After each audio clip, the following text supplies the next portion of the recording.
Avadut.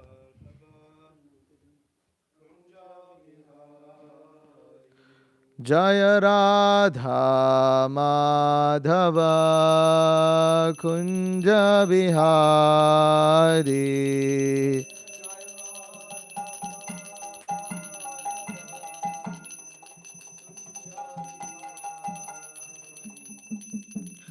Gopi Jana Vallabha Girivaradhari.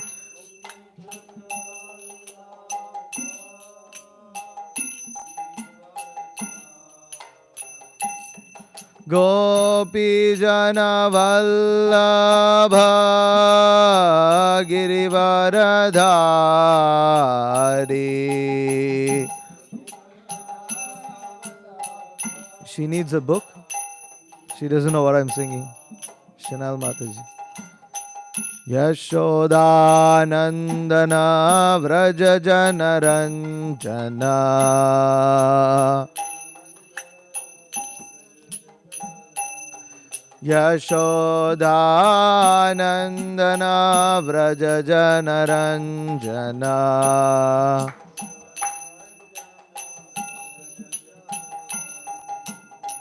Yamuna Tira Vanachari.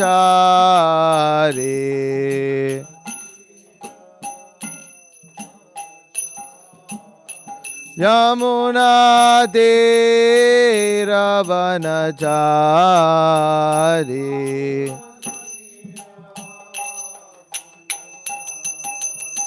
Jaya Radha Madhava Kunja Bihari.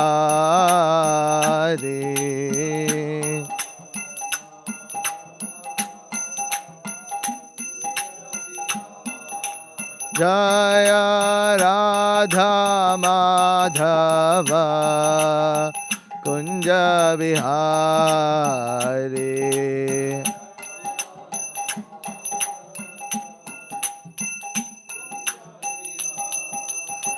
Gopi Jana Vallabha Girivaradhari.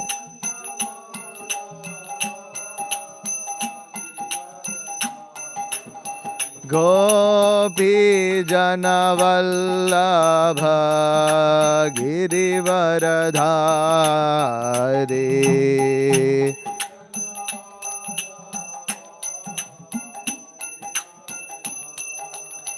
Yashodanandana Vraja Janaranjana. Yashodanandana Vraja Janaranjana.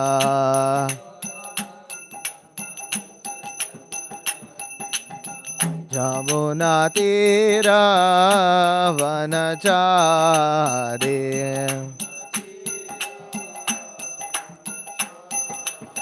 Yamuna Tira Vanachari.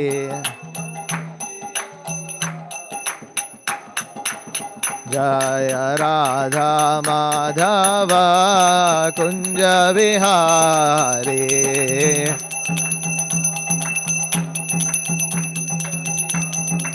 Jaya Radha Madhava Kunja Bihari.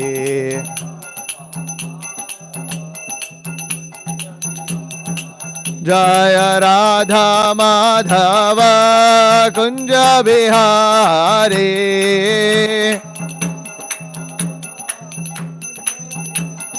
Jaya Radha Madhava Kunja Bihari.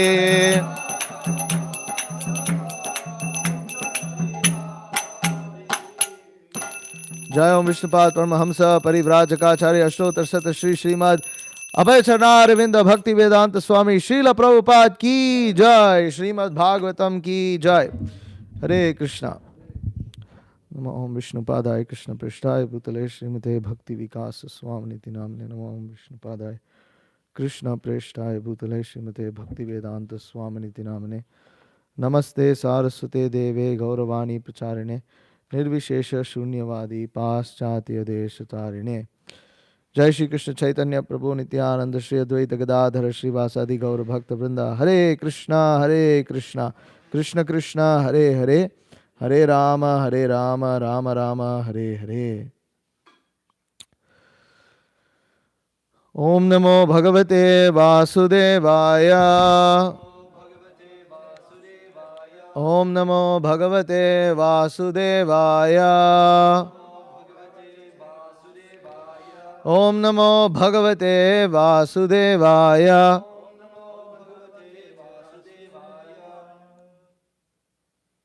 Next verse. Oh, wait. It's the previous one. Yeah, previous 13.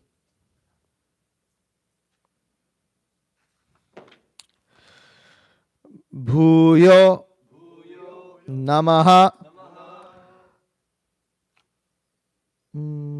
sat vrijina chide asatam asambhavaya akhila sattva मूर्तये पुंसाम पुनः पारमहंस्ये आश्रमे व्यवस्थितानाम अनुमृग्य दाशुषे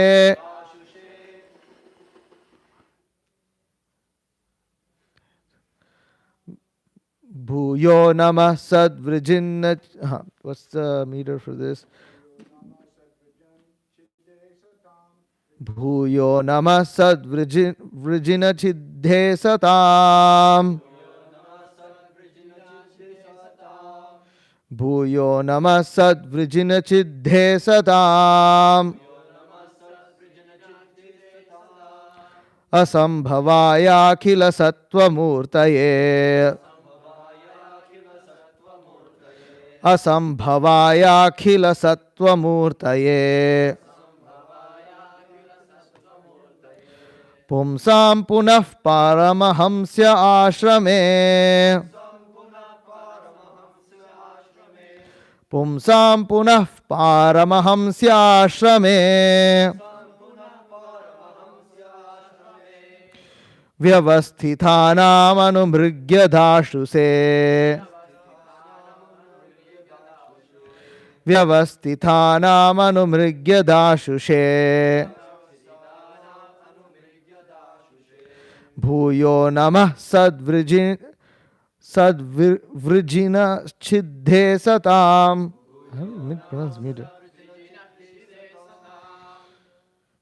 भूयो नमः सद्वृजिन छिद्धे सताम। असंभवायाखिल सत्वमूर्तये पुंसां पुनः पारमहंस्य आश्रमे व्यवस्थितानामनुमृग्य दाशुषे भूयो नमः सद्वृजिन चिद्धे सताम। असंभवायाखिल सत्वमूर्तये पुंसां पुनः पारमहंस्य आश्रमे व्यवस्थितानामनुमृग्य दाशुषे भूयो नमः सद्वृजिन चिद्धे सताम। असंभवायाखिल सत्वमूर्तये पुंसां पुनः पारमहंस्य आश्रमे व्यवस्थितानामनुमृग्य दाशुषे।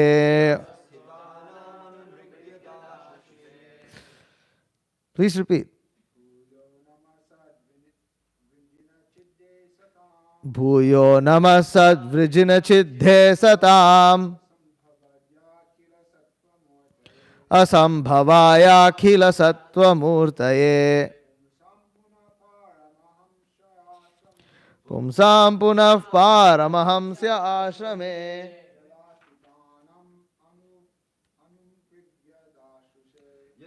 Titanam anumrigya dashushe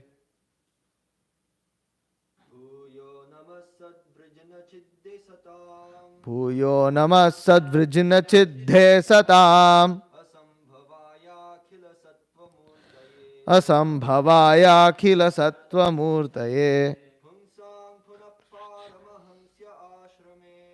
sampunah paramahamsya ashrame vyavasthitanam anumrigya dashushe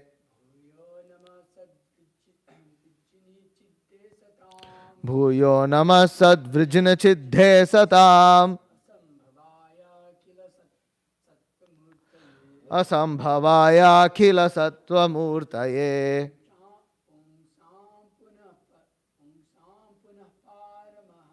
Punaf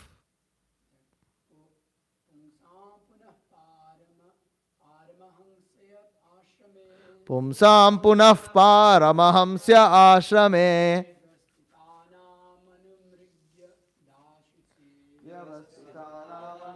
Vyavasthitanam dashushe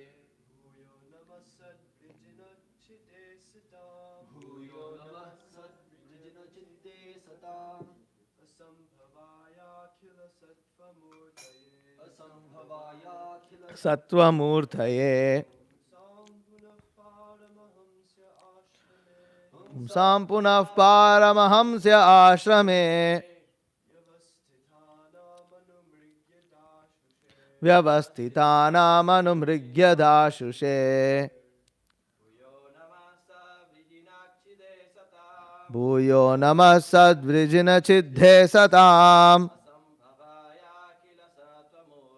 asambhavaya khila sattva murtaye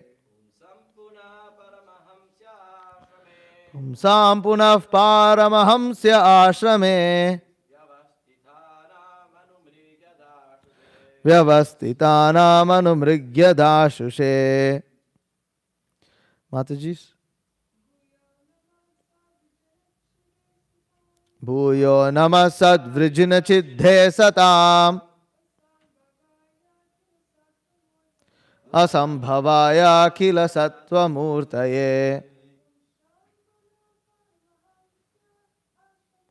Pumsam punah paramahamsya ashrame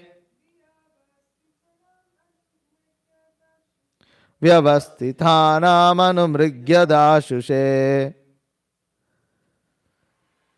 Anybody else like to try? Okay. Bhuyaha. Again. Namaha. My obeisances. Sat. Of the devotees or the pious. Vrijina. Distresses. Chide. The liberator. Asatam. Of the atheists. The non-devotee demons. Asambhavaya, cessation of further unhappiness. Akhila, complete. Sattva, goodness. Murtaye, unto the personality. Pumsam, of the transcendentalists. Punaha, again. Paramahamsye, the highest stage of spiritual perfection. Ashrame, in the status. Vyavasthitanam, particularly situated. Anumrigya, the destination. Dashushe, one who delivers. Translation purport by His Divine Grace A.C. Bhaktivedanta Swami Srila Prabhupada. I again offer my respectful obeisances unto the form of complete existence and transcendence, who is the liberator of the pious devotees from all distresses and the destroyer of the further advances in the atheistic temperament of the non-devotee demons.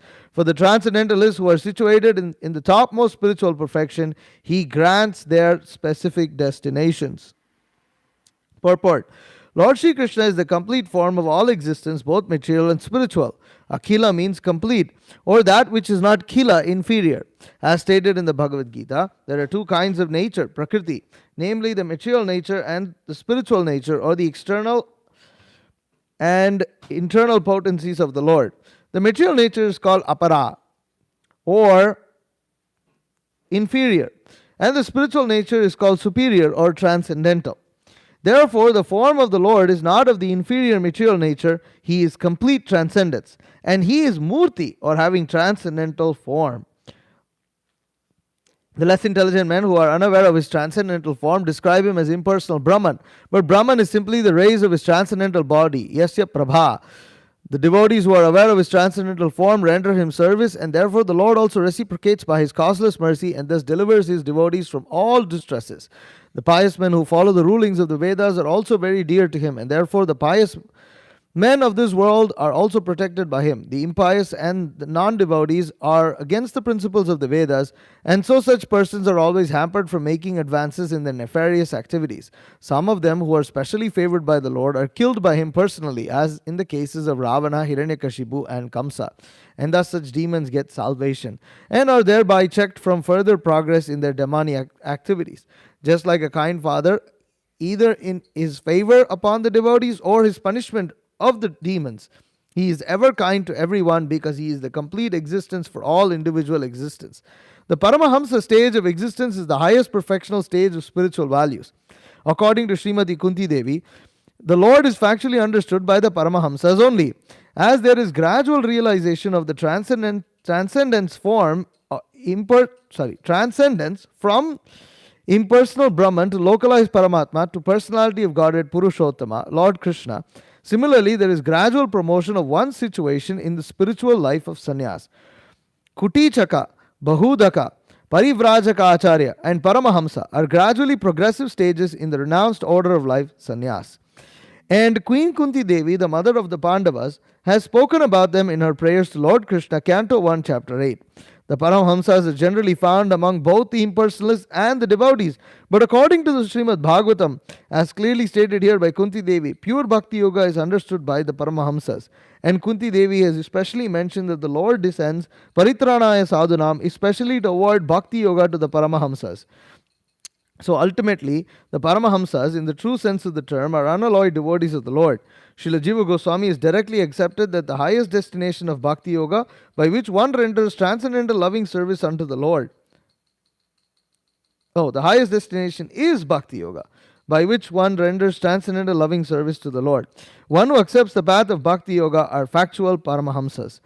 Since the Lord is very kind to everyone, the impersonalists who accept Bhakti as the means of merging into the Lord's impersonal existence, the Brahmajyoti, are also awarded their desired destination. He has assured everyone in the Bhagavad Gita, Yayata mam prapadyante tam sataiva bhajamiham. According to Srila Vishnu Chakravarti, there are two classes of Paramahamsas, namely the Brahmanandis, impersonalists, and the Premanandis, devotees, and both are awarded their desired destinations, although the Premanandis are more fortunate than the Brahmanandis. But both the Brahmanandis and the Premanandis are transcendentalists, and they have nothing to do with the inferior material nature, full of the existential miseries of life. Om Agyanatimirandasya Jnananjana Shalakaya Chakshurunmilitam Yena Tasmai Shri Gurave Namaha Shri Chaitanya Manobhishtam Stapitam Yena Bhutale Swayam Rupa Kadamahyam Dadati Supadantikam Vandeham Shri Guru Shri Tafpada Kamalam Shri Gurun Vaishnavamscha Shri Rupam Sagar Jatam Sahagana Raghunathan Vitam Tam Sajivam Sadvaitam Savadhutam Parijana Saitam Krishna Chaitanya Devam Shri Radha Krishna Padan Sahagana Lalita Shri Vishakhan Vitamscha. He Krishna Karuna Sindho Dina Bandho Jagatpate Gopesha Gopika Kanta Radha Kanta Namostute Tapta Kanchana Gaurangi Radhe Vrindavaneshwari Vrishabhanu Sute Devi Pranamami Hari Priye Vancha Kalpatarubhyascha Kripa Sindhubhye Vacha Patitanam Pavanebhyo Vaishnavebhyo Namo Namaha. Jai Shri Krishna Chaitanya Prabhu Nityananda Shri Advaita Gadadhara Srivasadi Gaura Bhakta Vrinda. Hare Krishna, Krishna Krishna, Hare Hare, Hare Rama, Rama Rama, Hare Hare. Bhuyo namasad vrijina chiddhe satam asambhavaya akhila sattva murtaye pumsam punaf paramahamsya ashrame vyavastithanam anumrigya dashushe. I again offer my respectful obeisances unto the form of complete existence and transcendence, who is the liberator of the pious devotees from all distresses and the destroyer of the further advances in the atheistic temperament of the non-devotee demons. For the transcendentalists who are situated in the topmost spiritual perfection, he grants their specific destinations. So, Shukadeva Goswami continues his wonderful prayers to the Supreme Personality of Godhead before beginning the explanation of the process of creation. And here he describes the Supreme Lord. So in the previous verse, he describes him as being the complete whole residing within the body of everyone. So, complete whole. Yeah. So the word bhuyase in the previous verse, namah parasmai purushaya bhuyase. So there he says purushaya bhuyase. Bhuyase means complete whole. And so he uses that same word, bhuyo namah sadvrijina chiddhe satam. So, and then he says, akhila sat asambhavaya akhila sattva murthaye. So, asambhavaya, cessation of further unhappiness, akhila, complete sattva, goodness, murthaye, form. So, the Supreme Personality of Godhead is the complete form of existence and transcendence, and he liberates all his devotees from distress. So Prabhupada makes really nice points here. So first of all, the Supreme Lord is Akila, he's complete. He's not Kila. He doesn't belong to that which is of an inferior nature. He belongs to that which is of a transcendental nature. Okay, so he belongs to that of the transcendental nature. But what is that transcendental nature? Prabhupada describes that there are two forms of nature. What are they? That is Prakriti, which is you have material Prakriti, you have Jada Prakriti, and you have Divya Prakriti. You have transcendental Prakriti. So you have these two Prakritis. So you have these true natures. You have inferior material nature and you have superior spiritual nature. And when Shukadeva Goswami is describing that Parikshit Maharaj belongs to Akhila, he's saying Akhila Sattva and Sadvrijina. Sadvrijina refers to devotees or the pious. Chidya refers to one who liberates them from the unhappinesses. So we'll get to that. Prabhupada describes that later. But Asambhavaya Akhila Sattva Murtaye. So Akhila Sattva Murtaye. So Sattva means good. Now the Mayavadis, they can take, actually this is what they actually take. They take that the Supreme Lord, when he appears in this material world, they take to be his form to be made of full goodness. They take his form to be a full goodness. And they will quote, you see, Bhagavatam says, Akhila Sattva Murtaye. Sattva, goodness, mode of goodness. Don't we see? Krishna describes Bhagavad Gita, he says what Sattva is. So Sattva, and therefore they categorize Krishna as having a material form. But they miss the point that Shukadeva Goswami prefixes Sattva by using Akhila Sattva. Akhila Sattva means complete, or as we use it many times, Shuddha Sattva, meaning purified goodness. Akhila means complete. So the Sattva in the material world, see, nothing material is complete. Why is it not complete? Why is something that is material not complete? Huh? It's mixed in with other modes of material nature. Not necessarily, because the modes of material nature exist also independently as well. No, even spiritual energy is portion of the Lord, energy of the Lord. It is temporary and limited. So it is temporary meaning, complete meaning, it's always transforming, and so it's limited, it's transforming. Another way that we can understand is that the material nature does not have any activity without the presence of the Supreme Lord. That it is not independently active. You see, even though we are living entities and we have forgotten the Supreme Lord, still we do exist. Right? We didn't cease our existence.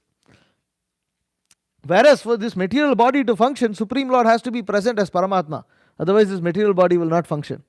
Nothing in this material universe will function unless Supreme Lord enters into it. This material energy is inferior, Jada Shakti.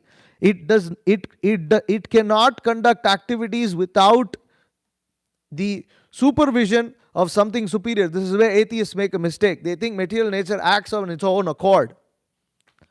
Material nature cannot act of its own accord. And Srila Prabhupada makes that point. He said, where does material nature act of its own accord? Does a building come to existence by its own? Does anything come to existence of its own? It's just because there is, and it's but the seasons are changing, and the river is flowing, and the wind is blowing. But you don't understand. Just because you don't see that there is someone behind this doesn't mean that there is someone is not behind it.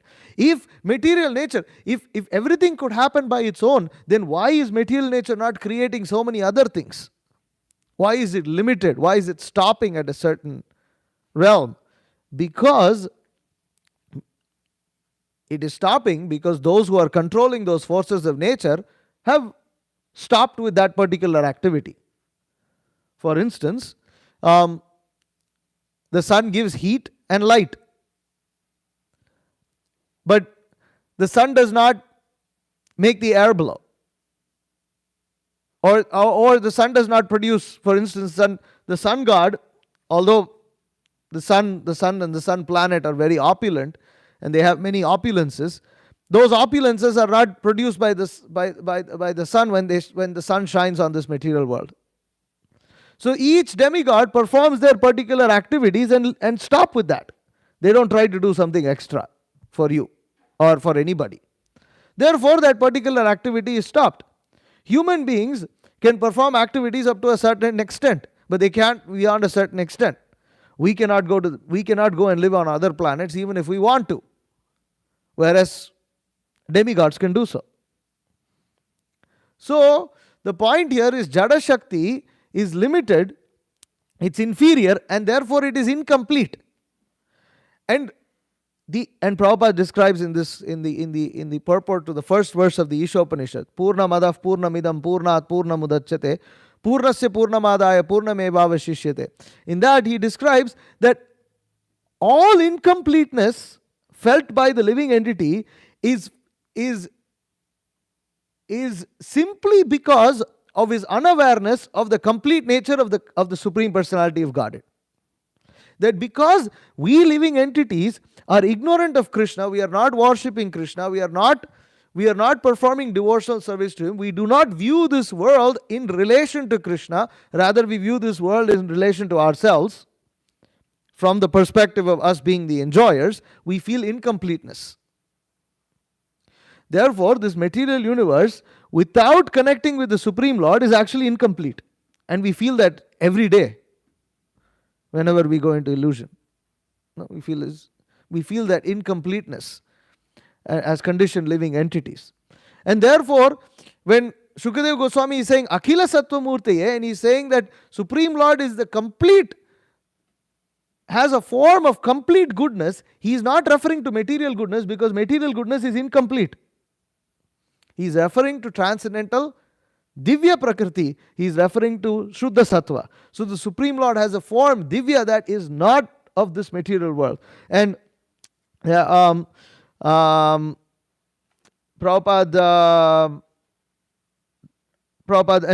continues to explain that he is Murti, or having transcendental form. Less intelligent men who are unaware of his transcendental form describe him as impersonal Brahman.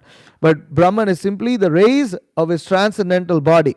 So what is the Brahma Jyoti? What is that all-pervading light that some transcendentalists speak about? It is simply the light, the rays that emanate from the effulgent body of the Supreme Personality of Godhead in effulgent form. So the devotees render service to him and thus delivers his devotees from all distresses. So this is a very important point, that Krishna, who is he? He is Sadvrijinna Chidde Satam. That he relieves the devotees, he of asatam. Asatam refers to, sorry, um, oh yeah, asatam and asambhavaya, cessation of further unhappiness. So asambhavaya, he relieves the devotees of all distresses. So this is something that we should hear, that Krishna will solve our problems. Krishna will relieve us of all the distresses that we have. But we just have to continue worshipping. That's all. Or rather, we have to understand that the more we surrender and accept Krishna as the enjoyer, and we understand that our position is to give enjoyment to Him, and that is how we will become full and whole and complete, then all our problems and miseries will get solved. And this is very important to understand, because while we are in this material world, there are so many ways in which one may prefer to execute devotional service, or how one may have different preferences in how one would want to lead one's life. Sometimes these preferences don't add up. They don't happen the way you want it to happen. Let's put it like that. They just don't happen the way you expect it to happen. Now, we may think that those conditions are precursors for us to be able to fully surrender to the Supreme Personality of Godhead, but that is an illusion. That is an illusion. We have to understand, and we have to be determined to perform devotional service, that the first condition in our mind should be to perform devotional service completely. To perform devotional service in an unalloyed manner. To perform devotional service in a manner that is pleasing to Krishna. Then, if things happen the way we want it to happen, well and good. If things are not happening the way we expect it to happen, we have to surrender to Krishna's plan. But we should know that Krishna's plan will always be for us to be able to execute unalloyed devotional service to Him. But sometimes it may not directly seem that way. But ultimately, bhakti is meant for us to transcend. And that means that the situations in this material world never be perfect. It will never perfect. Like, you're not going to have a perfect material situation for you to be able to remember Krishna. It just doesn't happen. There's always some problem. But if we blame the problems, or we spend too much time trying to solve the problems, or rather, let me put it this way, that we, in the name of solving problems, we miss the point, that the point is for us to ultimately transcend these problems. Then what happens is we become problem conscious rather than Krishna conscious. And this is a fine line. This is a fine line. And the fine line, because ultimately the reason is, I want to practice devotional service. And the extreme example that's given in this regard is the story that Bhaktisiddhanta Saraswati Thakur would relate.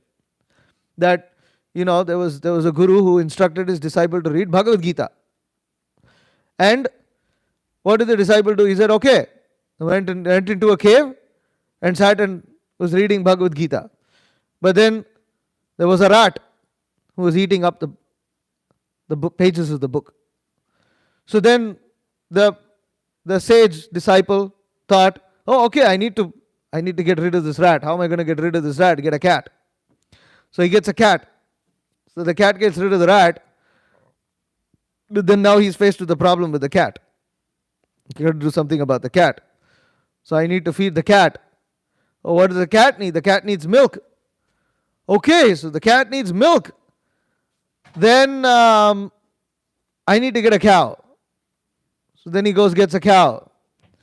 Then once he gets a cow, he needs someone to take care. All this is all reasons for him to read Bhagavad Gita, by the way. So then he gets a cow. Then what happens after the cow? He gets land, or he gets a wife?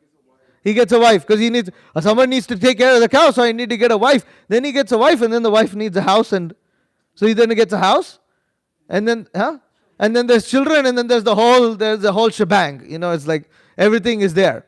And then the Guru finally appears one day and he's there, wow, my disciple's living in this big, palace. I thought he was supposed to read Bhagavad Gita. So then he goes to the disciples, are you reading Bhagavad Gita? Well, I'm making all these arrangements to read Bhagavad Gita, but I haven't read Bhagavad Gita yet. So then what's the point? The point is that it's all for the purpose of reading Bhagavad Gita, right? So this is where you become problem conscious more than Krishna conscious. Like, it's not that you're not meant to deal with problems, but if you're only dealing with problems in the name of becoming Krishna conscious, then you're only then you're not Krishna conscious. You're problem conscious. We have to execute Krishna consciousness with the faith that Krishna will relieve us of all distress. That is required. Therefore, we understand that we're not the problem solvers. Actually, we understand we're the problem creators. That's what we're good at. We create the problem. Right? So, Krishna is the one who has to solve the problem. Now, when will Krishna solve the problem? If we perform our devotional service dutifully. Dutifully perform our devotional service, meaning we execute our devotional service in line with the instructions of the acharyas, and we perform it sincerely. Not that we don't perform we have to perform Krishna consciousness sincerely. And then there's going to be some things that are out of our control. Why? Because that's just the nature of this world. We're not in control of it. So there's just going to be certain things that are not perfect. Right? In Shastra, we read about, situations. Like, for instance, I was listening to this lecture by Bhakti Vikas Maharaj. Farm cows and what? Farms, cows and Krishna. Farms, cows and Krishna. So it's a recent lecture that just came out. And there, Bhakti Vikas Maharaj is reading a quote by Srila Prabhupada, where Prabhupada is referring to how everything is produced from the earth. Everything is produced by the land. Minerals are produced in the mountains. Jewels are produced in the sea. Water is supplied by the rivers. The land produces more than what you need. The cows, eat from the land and eat the refuse of the produce that we cannot consume. And the cows eat that. The cows provide milk, and from milk, grains and milk and grains, one can produce so many nice varieties of foodstuffs, and one can produce facility for living from either earth or from wood. One can construct cabins to live, and in this way one can live in a very satisfied way. Why do we need all this industrial enterprise and civilization? Why do we need to do this industrialization? What is the need for all these artificial necessities when everything can be provided from the land? And Prabhupada, Maharaj speaks about how this is, one of the goals of the Krishna consciousness movement. Now, that being said, we look at this picture and it looks wonderful. I mean, it really looks beautiful. But we also have to understand that still does mean that when you're living off the land, you're still going to be bit by mosquitoes. You're still going to be faced with days when it's too hot, too cold, when it's raining too much. It's just the nature of this material world. There are going to be problems. Or everything is fine, but you have a headache. Then what happens? When you have a headache, even if the weather is good, it doesn't feel good. It's a beautiful day, the sun is shining, the wind is blowing, and all this is beautiful. You got a headache. It's finished. Whole day is out. Everything looks miserable. Everybody else is having fun and you don't. So, this is the nature of this material world. Krishna ultimately removes all our distresses by making us Krishna conscious, by making us being absorbed in Him, who is the source of all pleasure. Right? Krishna is Satchidananda Vigraha. He is the very embodiment of eternality, knowledge and bliss. Therefore, bliss comes from Krishna. When we become Krishna conscious, automatically we will transcend these material miseries, because Jada Shakti, Prakriti, this material nature, by nature it will cause distress. It will cause distress because Prabhupada said, and Bhaktisiddhanta Saraswati Thakur, Prabhupada would quote his spiritual master.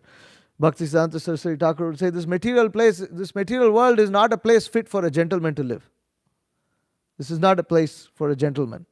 So this is the nature of the material world. And if we spend too much time trying to make all these different adjustments, then we will only become more miserable.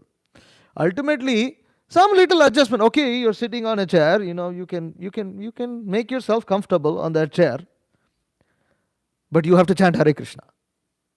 If you're spending too much time trying to make yourself comfortable and not chanting Hare Krishna, you're missing the point. There's only so much you can make it. That is where the point of satisfaction comes. What does it mean to be satisfied? Satisfied doesn't mean everything's perfect.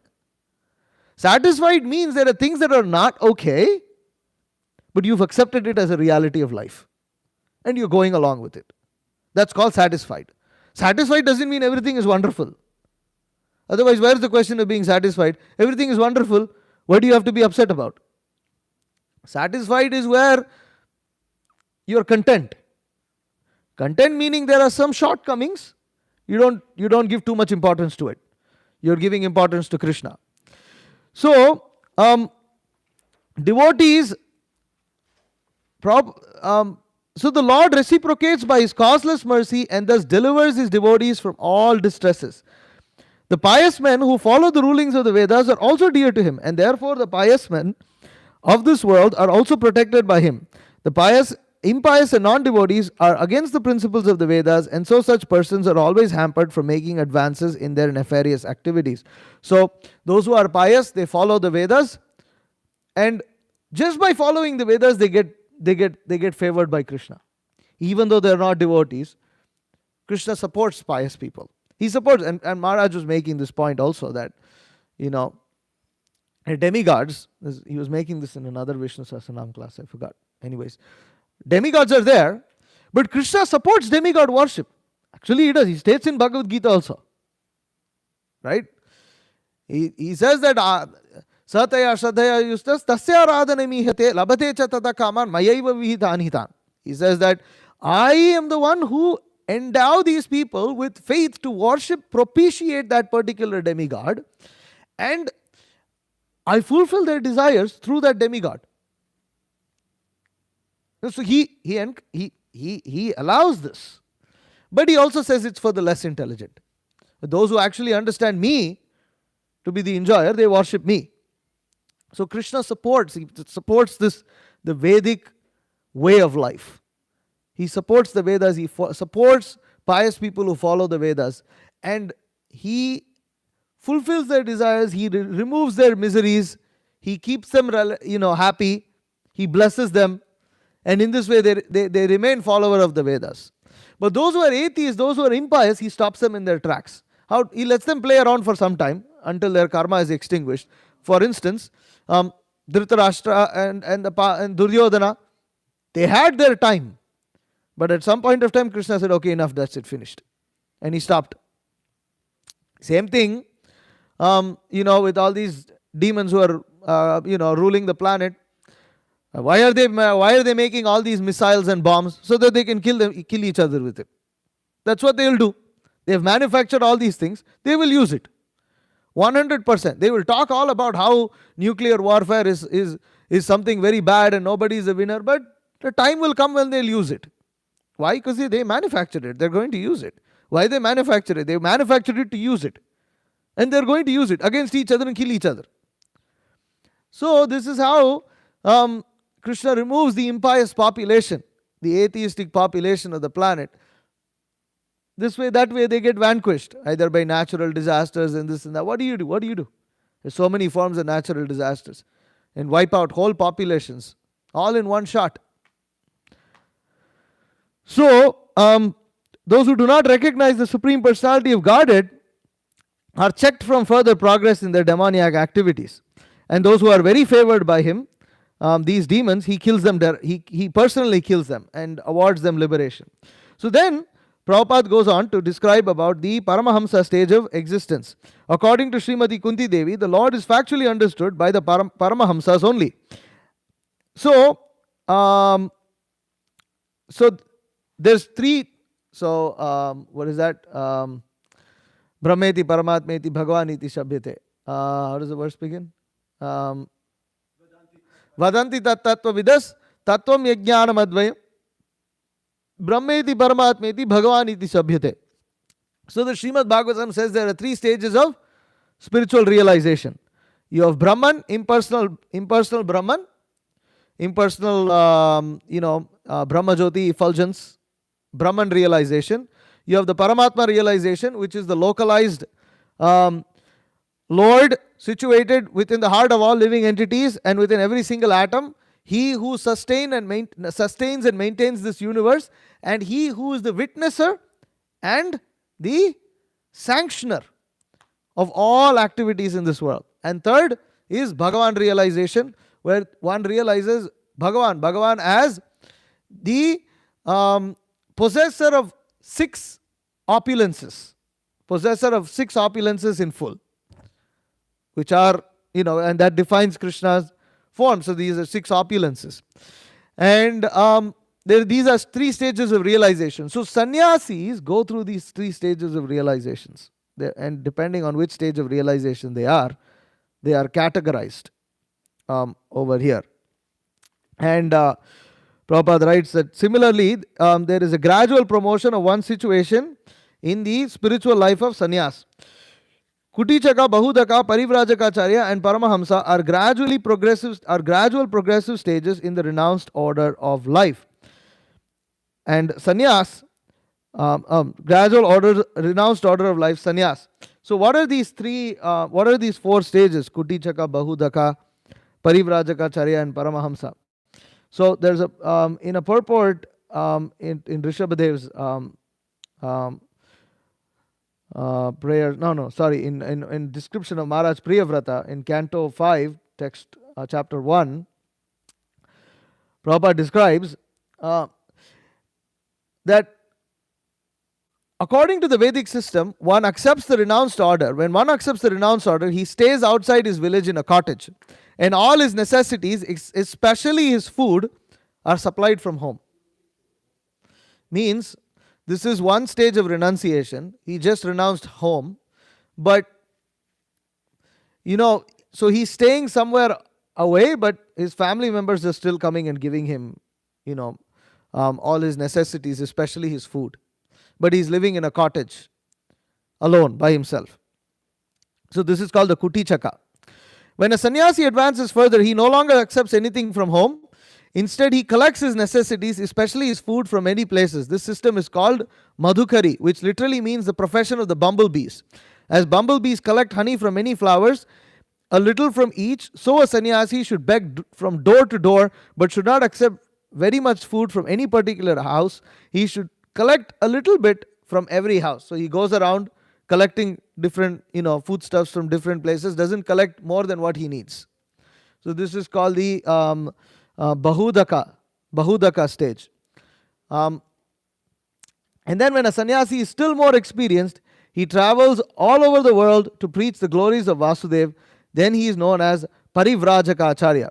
The sannyasi reaches the Paramahamsa stage when he finishes his preaching work and sits down in one place strictly for the sake of advancing in spiritual life. An actual Paramahamsa is one who completely controls his senses and engages in the unalloyed service of the Lord. So the Parivrajaka stage is when Parivrajaka stage is when he's preaching, and Paramahamsa, he winds up his preaching activity and he retires basically in the fag end of his life and goes back home, back to Godhead. So this is where he has completely controlled his senses. Now, Prabhupada does give different definitions for the Paramahamsa stage.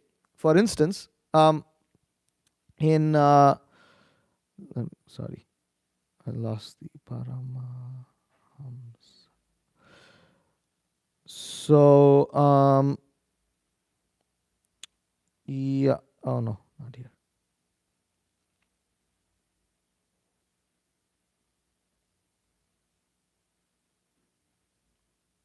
Okay. In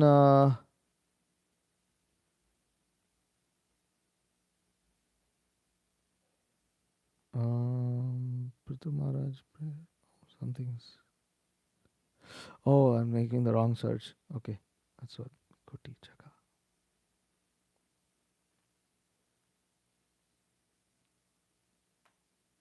Okay, yes.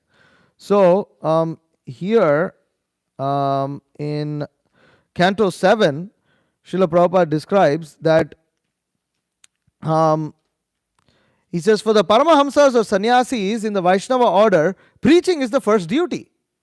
He just said that Paramahamsas wind down preaching. But he says that for Paramahamsas or sannyasis in the Vaishnava order, preaching is the first duty. To preach, such sannyasis may accept the symbols of sannyas such as danda and kamandalu, or sometimes they may not. Generally, Vaishnava sannyasis, being Paramahamsas, are automatically called Babajis. This is a nice, interesting point here. There is some misconception among some devotees that, somehow Prabhupada didn't give us the highest thing because he didn't initiate people into Babajis. He just, There's one, yeah. There's one, and he fell down. So then Prabhupada just stopped it. He's like, this is just like, So, Prabhupada, so they say, oh, Prabhupada, he didn't give us the highest thing. But Prabhupada is stating here that generally Vaishnava sannyasis, being Paramahamsas, are automatically called Babajis. And they do not carry a kamandalu or a danda. Such a sannyasi is free to accept or reject the arcs of sannyas. So he can choose to carry a danda, he may not choose to carry a danda. His only thought is where is there an opportunity to spread Krishna consciousness. Sometimes the Krishna consciousness movement sends its representative sannyasis to foreign countries where the danda and the kamandalu are not very much appreciated. We send our preachers in ordinary dress to introduce our books and philosophy. Our only concern is to attract people to Krishna consciousness. We may do this in the dress of sannyasis or in the regular dress of gentlemen. Our only concern is to spread interest in Krishna consciousness. You know that. So, and then there's a very nice quote here. This is from Chaitanya Charitamrita.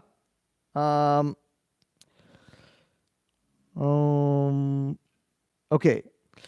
So, this is Chaitanya Charitamrita, Madhya Lila, chapter 5, text 141. When Chaitanya Mahaprabhu went to the temple of Lord Shiva known as Kapoteshwara, Nityananda Prabhu, who was keeping his sannyas staff in custody, broke the staff into 3 pieces and threw it into the river called Bhargi Nadi. Later, this river came to be known as Dandabhanga Nadi. Purport. The mystery of the sannyas danda staff of Sri Chaitanya Mahaprabhu has been explained by Bhakti Siddhanta Saraswati Thakur. Sri Chaitanya Mahaprabhu accepted the order of sannyas from Mayavadi sannyasi. Generally, Mayavadi sannyasis carry one staff or danda. Taking advantage of Sri Chaitanya Mahaprabhu's absence, Srila Nityananda Prabhu broke the staff into 3 parts and threw it into the river known as the Dandabhanga Nadi. So, one reason why Nityananda Prabhu broke Chaitanya Mahaprabhu's danda into 3 is because the sannyasis are actually, Vaishnava sannyasis are Tridandi sannyasis, but not Ekadandi. Ekadandi are the Mayavadis who carry only 1 stick, but Vaishnava sannyasis carry 3, referred to the mind, body and words, speech. So all these 3. So the Vaishnava sannyasis dedicate all these 3 in the service of Krishna. The Ekadandi sannyasis, they carry Ekadanda. Why? Do you know why they carry single danda? Everything is one. Means Brahman Satyam, Jagat Mithya. Only Brahman exists in the world. Nothing else exists. Everything is Brahman. This is Brahman, I am Brahman. There's no difference between me and material energy, spiritual energy, me and Krishna. Everything is one. This is their misconception. So therefore they carry 1 danda. So Nityananda Prabhu broke it into 3. But then after breaking it into 3, he didn't give it back to Chaitanya Mahaprabhu, threw it into the river.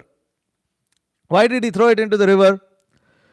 So Prabhupada explains, only when the sannyasi remains on the Kuti-Chaka and Bahudaka platforms can he carry a staff. However, when one is elevated to the status of Hamsa or Paramahamsa, after touring and preaching the Bhakti cult, he must give up the sannyas staff. So, therefore, considering Chaitanya Mahaprabhu to be an extraordinary person, Lord Nityananda Prabhu did not wait for the Paramahamsa stage. He reasoned that the Supreme Personality of Godhead is automatically on the Paramahamsa stage.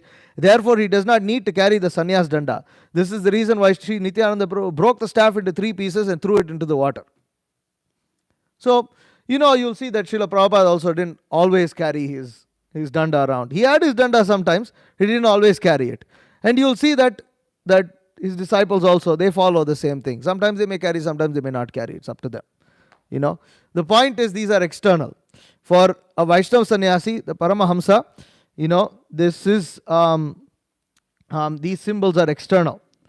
Okay. Then Prabhupada continues here that the Paramahamsas are generally found among both the impersonalists and the devotees. But according to the Srimad Bhagavatam, pure Bhakti Yoga is understood by the Paramahamsas.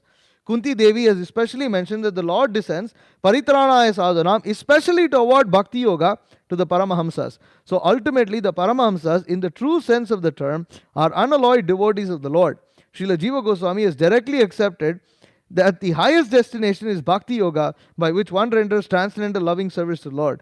Those who accept the path of Bhakti Yoga are factual Paramahamsas. You see, even though we are conditioned and we haven't accepted sannyas or anything like this, and we are actually very fallen conditioned souls, still there are things that we do which are not generally done by people on the neophyte stage of devotional service, because Chaitanya Mahaprabhu's Sankirtan movement automatically engages in the service of the Paramahamsas, and we are assisting the Paramahamsas. How? For instance, by going on book distribution, we approach people, we travel from place to place, and book distribution is like Madhukari. You accept, you go and distribute books, you collect donations for Krishna. And when you're distributing books, you are preaching. Who's preaching? Prabhupada is preaching through his books. We are assisting Srila Prabhupada, and we are assisting the Paramahamsas, we are assisting the Vaishnava. Prabhupada in his mood, he is assisting Bhakti Siddhanta Saraswati Thakur. We are assisting our Guru Maharaj, who is assisting Srila Prabhupada, who is assisting Bhakti Siddhanta, who is assisting Gaur Kishore Das Babaji. In this way, the Paramahamsa, so therefore, Bhakti Siddhanta Saraswati Thakur, in his Guru Parampara song, he writes, what is that? Ihate Paramahamsa Gaurangera Nija Bhamsa. So he says, Ihara Paramahamsa Gaurangera Nija Bhamsa.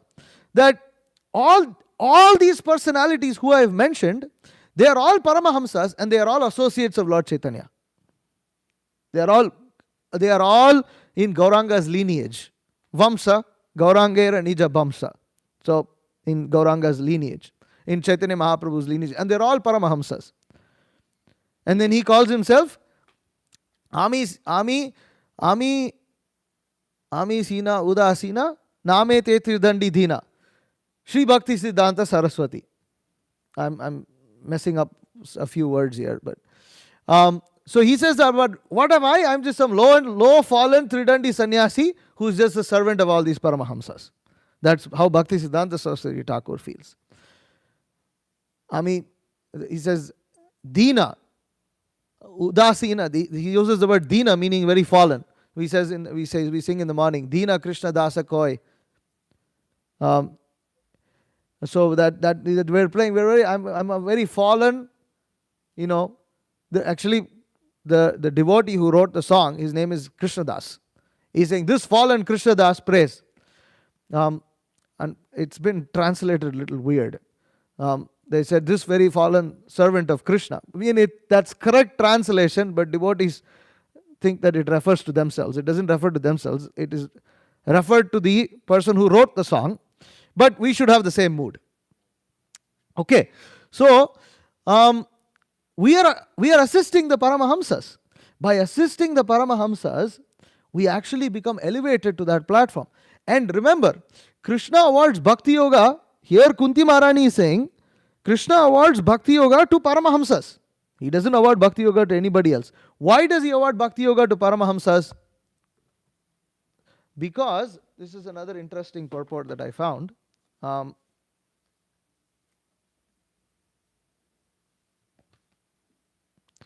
So, in the story of Kardama, Kardama Muni. So this is Canto 3, Chapter 22, Text 19. Kardama and Devahuti. Prabhupada writes that Paramahamsa refers to the most highly elevated stage of life. The Srimad Bhagavatam is called Paramahamsa Samhita, the treatise for the highest class of human beings. The Paramahamsa is free from envy. In other stages, even in the householder stage of life, there is competition and envy. But since the activities of the human being in the Paramahamsa stage are completely engaged in Krishna consciousness or devotional service, there is no scope of envy. In the same order as Kardama Muni, about 100 years ago, this is going about begetting children. So the point is that the Paramahamsa stage is fully free from envy. What enviousness are we supposed to become free of? Enviousness of Krishna. Ultimately, there is only one enviousness, and that is enviousness of Krishna. That enviousness is displayed in different forms. When we have different problems with different devotees, or we hate this, we hate that, we hate this person, it's all different forms of envy. When we find faults with people who don't really have faults, when we have problems, stand up. And when we have all these problems, it's just enviousness of Krishna. So this enviousness of Krishna is completely given up in the Paramahamsa stage. And only Paramahamsas get Bhakti Yoga. If only Paramahamsa gets Bhakti Yoga and we are not Paramahamsas, then how will we get Bhakti Yoga? If Bhagavatam is Paramahamsa Samhita and we are not Paramahamsas, how can we understand Bhagavatam? By serving the Paramahamsas. When we serve the Paramahamsas, they engage us in executing devotional service on the platform of the Paramahamsas. When we go out on book distribution and we collect donations, we give it to the temple, we are not doing it for ourselves. Of course, we can get puffed up, and there are so many ways in which you can water down devotional service. You can cook for Krishna, but when you're cooking for Krishna, you could also think you're cooking for yourself. Then that you're mixing devotional service there and making it. But if we execute Krishna consciousness sincerely, then we will get Bhakti Yoga. Because Krishna awards Bhakti Yoga to the Paramahamsas. And our Acharyas, they are all Paramahamsas. Therefore we chant Jayam Vishnupad Paramahamsa Parivrajaka Acharya. We use both words, referring to that they are preachers and Paramahamsas. Ultimately, these rigid destinations of sannyasis, they are not followed by Vaishnavas, because ultimately they transcend. They follow it, but so they don't, because ultimately these distinctions and all these things are all created by Krishna. So they respect it and they go through it, but they don't stick to it in a rigid fashion. They utilize all of that for pleasing Krishna. So Prabhupada concludes the purport, which is the purport here that Shukadev Goswami is saying that for the transcendentalists, Vyavasthitanam Anumrigya Dashushe, that he Paramahamsya Ashrame Vyavasthitanam Anumrigya Dashushe, that he awards the respective destinations for the Paramahamsas. So Prabhupada explains that there are two types of Paramahamsas. One Paramahamsa is the impersonalist, Brahmanandis, and then you have the Premanandis. So the Brahmanandis get to merge into Brahman. They perform devotional service to merge into Brahman. They are not envious of Krishna. Remember, these Paramahamsas cannot, therefore Mayavadis are not Paramahamsas. There's another purport, I lost it. But Prabhupada makes the point that Mayavadis can never be Paramahamsas. That they can never advance to the Paramahamsa stage because they constantly deny that Krishna has a form. Whereas the Brahmanandis don't deny that Krishna has a form, they want to merge into the impersonal existence. But that is an inferior situation. And Prabhupada says that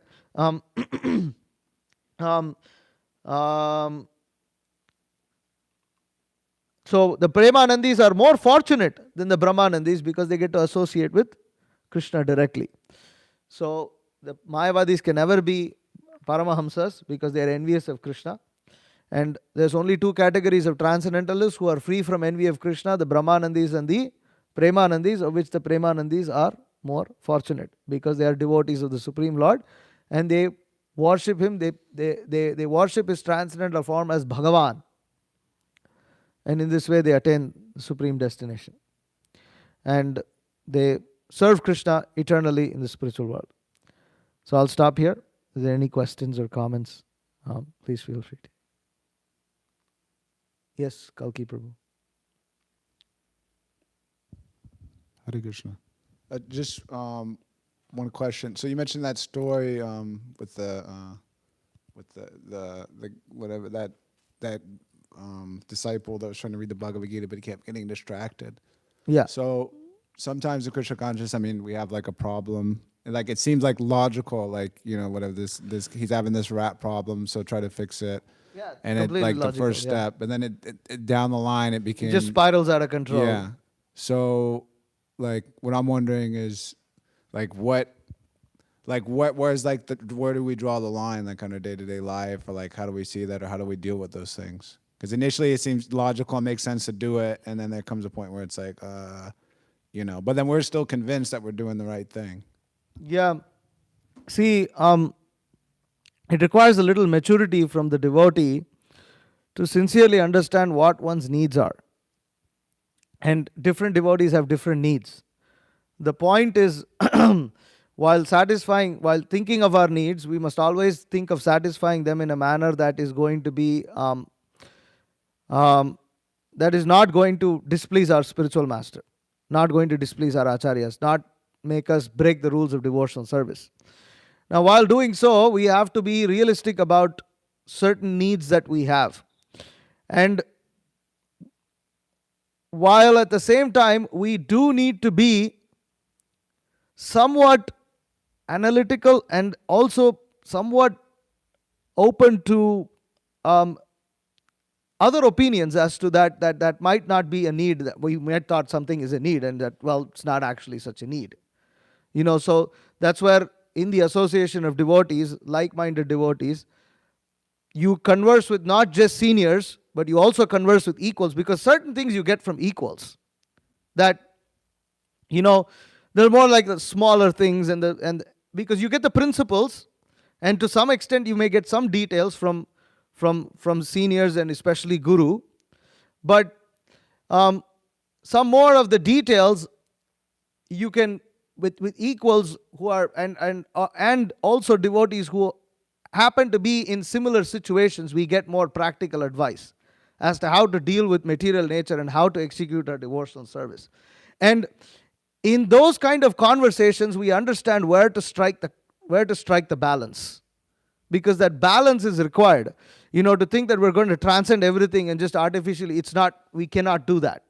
That's also an immature sign. I'm just going to transcend and stop eating altogether. You know, or Prabhupada slept for 3 hours, I'm also going to start sleeping for 3 hours. And then we've seen devotees as examples and heard all these kind of, we go mad, that's it. Because you're not getting the sleep that you need. You go crazy. Prabhupada didn't go crazy, you went crazy. So, phalena parichayate also, right? If we are overly distressed, we tried to transcend some of our needs, but we keep coming back to square one. Then it's time for us to accept that new situation as something that we would probably have to live with. Now, how can I execute devotional service accepting this as a reality? Just as, I'll give a typical example. A brahmachari who wants to stay brahmachari throughout his life, right? He's trying, he wants to stay brahmachari. But then, you know, there are certain things where, you know, the ship has sailed. Now, a mature brahmachari is one who's going to come to terms with that the ship has sailed. And for instance, he, you know, if he's not able to follow the 4 regulative principles, he might not go and pollute another woman, but there are other ways in which you don't follow the 4 regulative principles. And you may try to curb, especially as you get new into the ashrams. There are certain things that happen this way, that way. You're encouraged to control. But then beyond a certain point of time, you know, one has to be real about things. Like, I don't think I'm actually going to fit here for the rest of my life. Then one accepts that new reality, even though one is not like, it's not that it's actually that brahmachari wanted to stay brahmachari for the rest of his life, because he wasn't very eager to become a householder. He wasn't very eager to take up that, all that, you know, those things that come along with it. But if he has to accept it after a certain period of time, then he has to come to terms with that reality. And then he has to start talking to devotees who also have been through a similar process, so that they can guide him on that. And there might be certain things that one has to understand. But in all of this, one has to understand that the principle of devotional service is that ultimately I do need to transcend at some stage. Right? It's not that, okay, I tried to be the Paramahamsa sannyasi, I'm not Paramahamsa sannyasi, I'm going to live like a rascal, and okay, I'm going to be a rascal, and just go at it and just like forget. No, that the householder life, even when a brahmachari enters into householder life, it is for him to ultimately renounce it at a later stage. This is what one has to be doing. So he has to keep these things in mind, that there's just different forms of how one needs to make material adjustments in order to practice Krishna consciousness, so that one does not act in a manner that is displeasing to the Guru. Because if one doesn't realize, like, you know, we've had instances of brahmacharis who just wanted to wear saffron without even caring about what it means to wear saffron, and being total rascals. But even after being caught, not coming to terms with that, you know, this should be avoided. And the other extreme also should be avoided. And for this, therefore, one is expected to practice Krishna consciousness for some time in an ashram. And in this case, in our current situation, it applies to both men and women, because the world is like this today. Nobody has any training, nobody has any protection, nothing. Therefore, that mode of renunciation is required, because both the man and woman need to transcend. They may transcend in different ways, but both the men and women need to transcend. And it's required, that renunciation is required. But after that, for the sake of achieving a stage of free from enviousness, if that means one can stay brahmachari one's whole life, great, do it, by all means. That's the best way, if one doesn't have to marry. But ultimately one needs to keep the spirit in mind, that you know, so the devil's in the details. That's some way I've tried to answer your question. So Chandan? Oh, he has a question on the phone. Hare Krishna. Bro, can you hear me? Yeah, we can hear. Hare Krishna. Yeah. Okay. So, this you're talking about making plans. You know, Guru Maharaj just recently gave a lecture called Abhipraya. Yeah, Abhipraya. yeah. You know, Yeah. which basically, and in that lecture, he quotes Prabhupada saying that Krishna's plan is our plan. We don't make any plans but the exception of Krishna's plan, you know. Right. And another one is in this verse today that you were saying that there's a word called asambhava, you know. Yeah. And then asambhava, and another meaning for the name asambhava is also impossible. Impossible. Yes.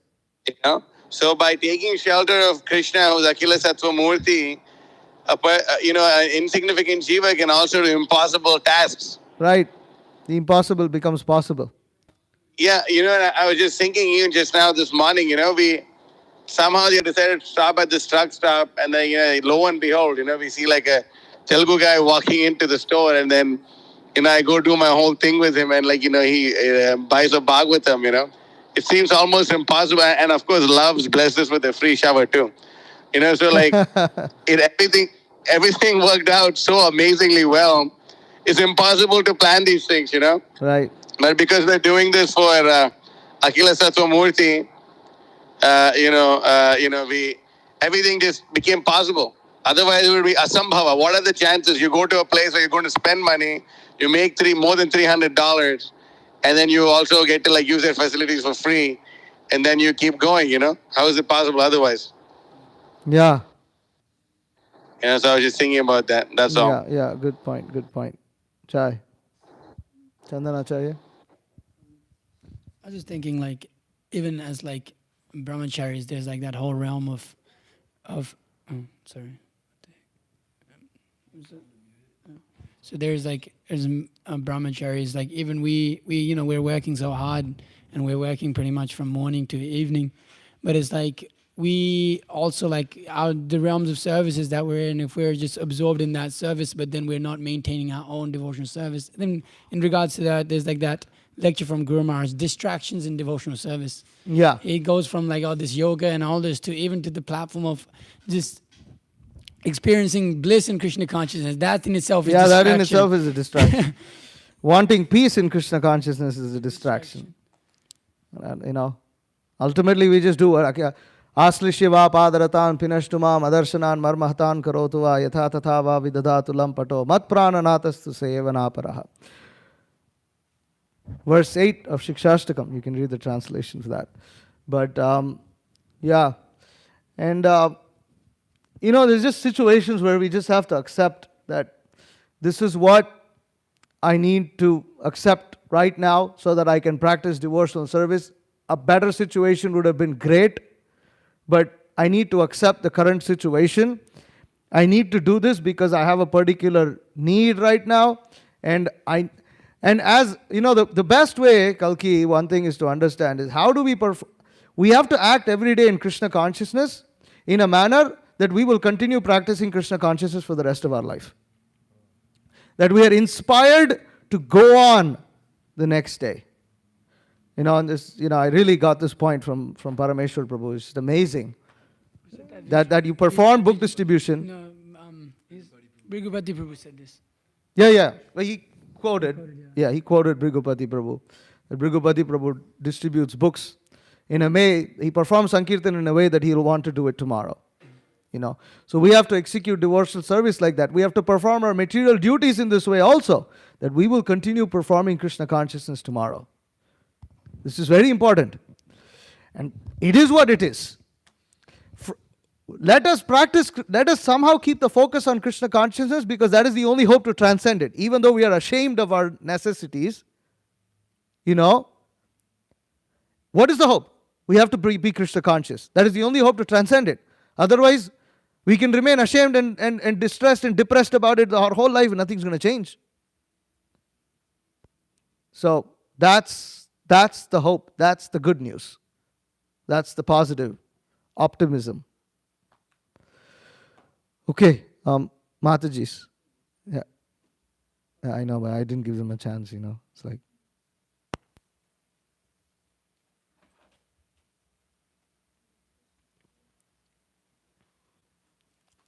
I have to give them a chance, Zach. Yeah, you can ask me after the class. We'll talk. Hi, Krishna. You mentioned that if you have problems with other devotees, or I'm assuming just people in general, that's really being envious of Krishna. Yeah. So I looked up the word envy just to make sure I understood what it meant, and it meant jealous of one's possessions, attributes, or such things like that, right? I'm having a difficult time understanding how that relates, because if you know how personalities sometimes clash, things don't always just work out naturally. Right. So if that's a natural thing that doesn't happen, if me and this person have a problem and it's not necessarily I don't like you, I just don't like the way you do certain things. Right. So how does that make one envious of Krishna? No, understanding that you can work with another person is not a bad thing. What it just means is that we are we are not willing ill, and we are not trying to go on a campaign of just trying to just complain about them and say something about them, and always even when their name is mentioned, it's like they're not doing anything to you right now.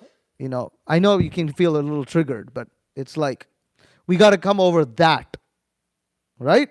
That's now. I understand that sometimes we may need, just out of practical necessity, because we're not all pure devotees, that we may need to keep some distance from some people. But we have to understand that all this is ultimately subordinate to the fact that we have to be Krishna conscious.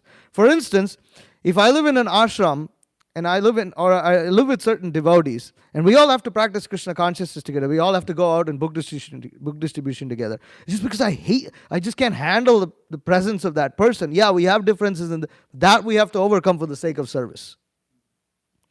That's where we overcome that enviousness. Now, it doesn't mean that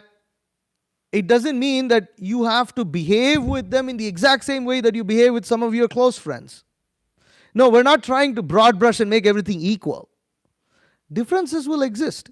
We'll naturally feel like hanging out with some people, and we'll naturally not hang out with some others. But it doesn't mean we're averse to them. We averse to them meaning we don't wish anything ill.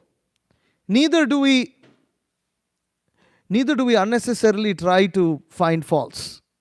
Like when we understand that when we understand that our conditioned nature is kind of like becoming quite repulsive to a particular person, we try to step back and not try to.